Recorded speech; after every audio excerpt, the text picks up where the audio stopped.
progress, not done, but progress. I've kind of finalized all the pin connections here. Put the little L bracket there to keep that bent across there. These are the fuel pump.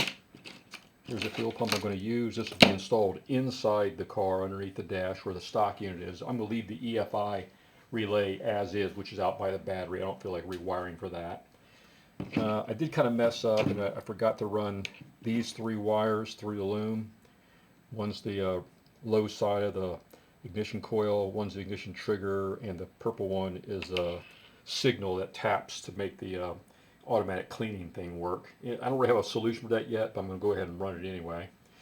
I've got these are the resistor dropping plugs. If you want to run resistor packs for impedance mismatch, there's your detonation, your knock sensor hookup, just a single wire with a ground, but they used a 4-pin plug. 2 of the pins aren't used.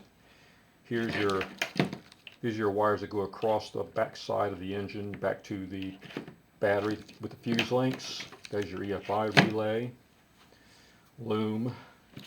Here's all your grounds coming out of the loom. Here's your mass airflow sensor, which is way too long, but I'll cut that when I finalize the install. What I want to do is you want to cut it back here at the pin connection, probably just replace this head because that thing's pretty grody. Crank angle sensor, another ground. You've got a couple of things here. I think that's the auxiliary air, so that'll be cut to fit with a new head installed. This is the TPS, another cut to fit with the head installed. Temp sensor, same deal, cut to fit, head installed. I'll probably just, put the pieces on and then cut and fit the new heads when I got it on the engine. This is the TPS, same deal. That's way longer than it needs to be. This is the O2 sensor.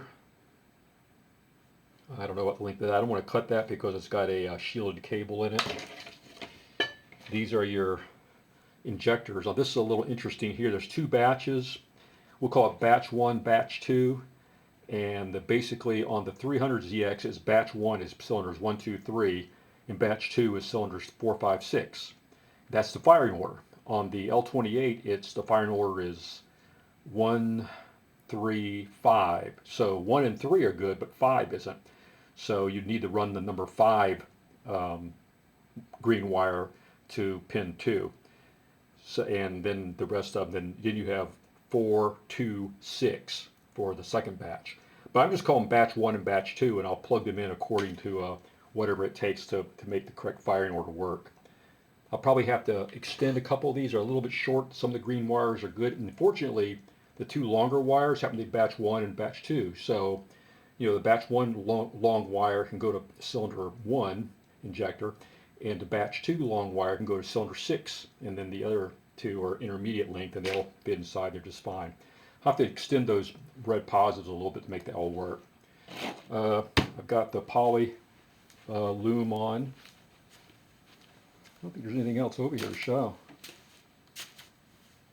Yeah, that's about it. On the fuel pump relay, well, there's actually a fuel pump relay and there's the hookup to the ignition switch. If I remember right, this white and green is your ignition on, so I got to go to the ignition switch. This shielded wire is actually the grounding that turns on the pump. So the pump will get positive from the green and white. I'm sorry, the relay will get positive from the green and white, and the signal will be this ground signal. Okay? The green and white also is what goes to the ECU. The yellow. The yellow is a start signal, and the blue and white is the output to the AR to the O2 sensor heater and the air regulator heater. So I'll tap into the fuel pump output to get that. And then of course the fuel pump itself will have a lead from the under dash connection, which is a fused high current B plus always on, and it goes through the fuel pump contacts and then back out to that same connector to go back to the fuel pump. That's a 6-pin connector that fits under the dash, of which they use 4 of the pins. Anyway, that's it. We're getting close. I'm going to take a break now.